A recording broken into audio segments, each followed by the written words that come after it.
ये ब्लॉक का चैप्टर 325 आ चुका है और भाई साहब क्या तगड़ा चैप्टर था यार ये, क्योंकि हम सबको पता था जापान जीतेगी।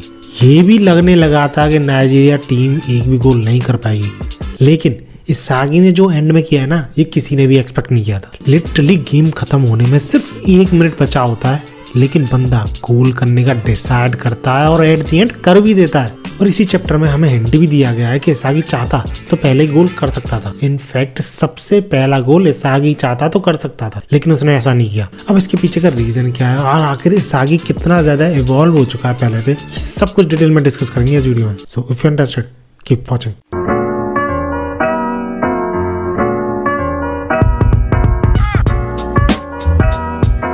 तो पिछले चैप्टर में हमने देखा ही था कि ओनाजी को मौका मिलता है गोल करने का, लेकिन स्टिल वो नहीं कर पाता इतने तगड़े ट्रैप और अपनी अवेकनिंग होने के बावजूद। और जब ब्लॉक की टीम या फिर बोलूं जापान टीम इस गोल को होने से रोकती है, तो बॉल फ्री होके चली जाती है साई के पास और उस पॉइंट ऑफ टाइम पे टाइम बचता है सिर्फ 1 मिनट मैच खत्म होने में। और ऐसे मूवमेंट में कोई भी टीम क्या करेगी, रिलैक्स करेगी क्योंकि वो जीतने वाले हैं। लेकिन पता है सागी क्या बोलता है, it's not over block, are you really satisfied. और ये चीज सुन के तो ईगो भी शॉक्ड हो जाता है, क्योंकि शायद वो भी ये चीज एक्सपेक्ट नहीं कर रहा था। खैर इसके बाद हम आते हैं रिसेंट चैप्टर 325 पे, जिसमें कि इसागी बड़े ही बैडेस्ट तरीके से नाइजीरियन टीम के गोल की तरफ बढ़ रहा होता है और पूरी की पूरी नाइजीरियन टीम शॉक्ड, क्योंकि वो भी एक्सपेक्ट नहीं कर रहे थे ना कि ब्लॉक वाले एक और गोल के लिए भगेंगे। इनफैक्ट नाइजीरियन टीम का माइंड या फिर बोलूं स्ट्रेटेजिस्ट कुजो, वो भी शॉक्ड था कि अब क्या करना चाह रहा है ये बंदा मनी मन ये सोच रहा था कि ये मजाक कर रहा है या फिर ये रियली में गोल करने की सोच रहा है। पर जल्दी ही सबको इसागी की सीरियसनेस के बारे में पता चल जाता है जब वो रिन को पास करता है और उसके साथ आगे बढ़ने को बोलता है, क्योंकि रिन भी सामने से इसागी से बोलता है I am not satisfied. And that's how ये दोनों एक दूसरे को पास करते हुए आगे बढ़ते हैं। सारे प्लेयर्स को जो डिफेंड कर रहे थे गोल को, उनको चकमा दे देते हैं। और इसी बीच इसागी पास करता है कराजू को, कराजू वापस पास करता है इसागी को, लेकिन इसागी फिर से पास कर देता है बशीरा को। इसके बाद बशीरा आगे बढ़ते हुए अकेले ही 2-3 प्लेयर्स को चकमा दे देता है इजीली। और ये सारी चीज देखते हुए कुजो की फट रही थी, इसलिए वो चिल्लाते हुए बोलता है कि साई को रोको, क्योंकि लास्ट गोल सागी ही करेगा, क्योंकि उसने अभी तक स्कोर नहीं किया है। बाकी सारे प्लेयर्स पे फोकस करके कोई फायदा नहीं होगा। लेकिन इस चीज पे बशीरा मन ही मन बोलता है that's theory is too shallow, क्योंकि इसागी अगर चाहता है तो रिन के साथ ही दौड़ते हुए उसी के साथ पास करते हुए इजीली गोल कर सकता था, लेकिन उसने ऐसा नहीं किया क्योंकि इसागी गोल से बढ़कर भी कुछ चाहता है। एंड टू बी ऑनेस्ट यही चीज मुझे लगती है, क्योंकि इस पूरे मैच में कई बार इसागी को मौका मिला था गोल करने का, लेकिन उसने ऐसा नहीं किया क्योंकि वो ऐसी सीरियस सिचुएशन में गोल करना चाहता था जब गोल करने के चांसेस बहुत कम हो। और इस वक्त मैच में कुछ ऐसी ही स्थिति है, लेकिन इस सिचुएशन को और भी ज्यादा डिफिकल्ट बनाने के लिए उसने रिन को पास नहीं किया, बशीरा को पास किया, जो कि काफी ज्यादा दूर था। जिस वजह से जब बशीरा पास करेगा इसागी को, तो उस पास को इंटरसेप्ट भी किया जा सकता है।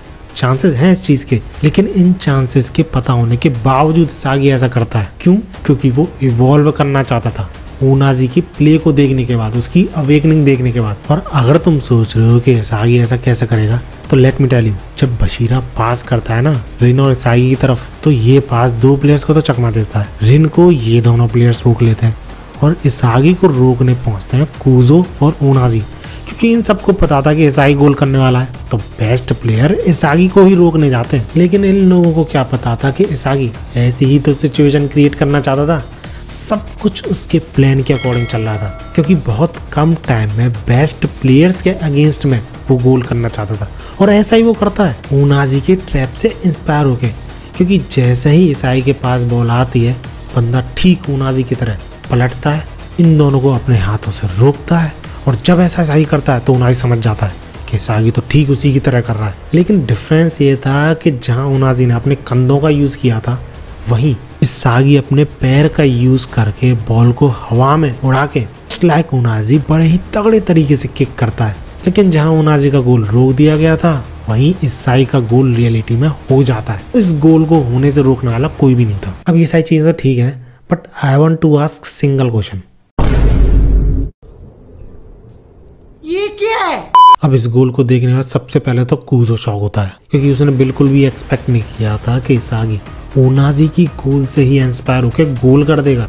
और सिर्फ एक ही मैच में इतना ज्यादा इवॉल्व कर जाएगा, क्योंकि उसे तो लग रहा था कि उनाजी के पास हवा में बॉल आई थी, उसने अपने कंधे के थ्रू ट्रैप किया था, तब जाके गोल किया था, और इसागी के पास जमीन पर रोल होते हुए बॉल आ रही है तो वो कैसे गोल कर लेगा। लेकिन जब इसागी उस बॉल को अपने ट्रैप के थ्रू हवा में ले आता है तो कूजा का रिएक्शन देखो, और वहीं उनाजी का रिएक्शन, बंदा गुस्सा, फ्रस्ट्रेशन, इन सारी चीजों को छोड़ के इंस्पायर हो रहा होता है सागी से, ये सोचते हुए that this is someone on the path of being world's best. इसके अलावा आनरी का ये रिएक्शन होता है क्योंकि उसे थोड़ी पता था कि इसागी इतना ज्यादा इम्प्रूव कर जाएगा उन 45 डेज में, क्योंकि इसागी के गोल स्कोरिंग शॉट्स तो काफी अच्छे थे, बट उसकी ट्रैपिंग, बॉल हैंडलिंग, ये सारी चीजें काफी ज्यादा कमजोर थी। लेकिन वो कमजोरी भी अब इसागी खत्म कर चुका है।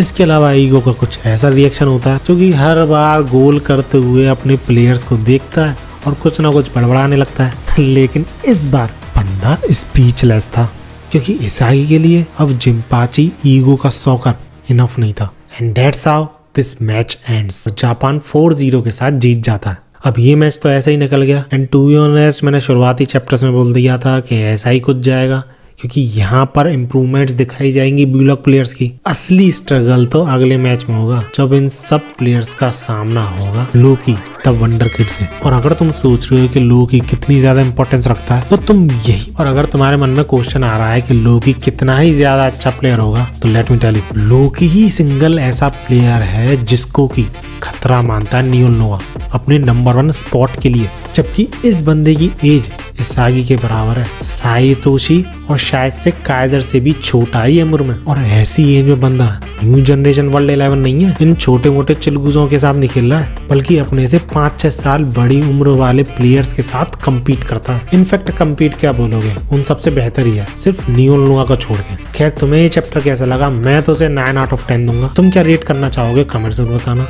वीडियो अच्छी लगी हो तो लाइक जरूर करना। ऐसी वीडियोस के लिए मेरे चैनल को सब्सक्राइब कर लेना। अगले मैच के लिए कितना ज्यादा एक्साइटेड हो ये भी कमेंट्स बताना। मिलते हैं अगली वीडियो में।